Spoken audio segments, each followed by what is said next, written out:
Δεν μου είπες, Νίκο, την άποψή σου για την καινούργια, για την Κλαούντια. Τρομακτική. Ναι, βλέπεις τα μάτια και νιώθω πως βλέπω σκοτάδι. Η ενέργεια της είναι τρομακτική. Όταν έμαθες ότι έχει βγει με την Κλαούντια, θύμωσες? Όχι θύμωσα, ζήλεψα. Ζήλεψες. Λογικό είναι, Ναι, ρε πιστεύω. παιδί μου. Ναι. Ήμουνα στην αγκαλιά του πριν γίνει αυτό. Δεν έχασα εγώ, Κατερίνα μου.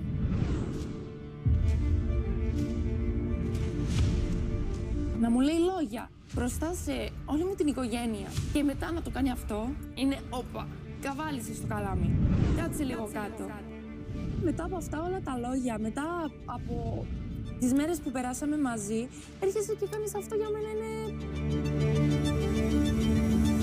Δεν μου έχει αποδείξει ότι είναι σοβαρός σε σχέση. Εγώ τη Μαρίνα τη θέλω με έναν άντρα δίπλα της που θα την αγαπάει και θα έχει μάτια μόνο εκεί.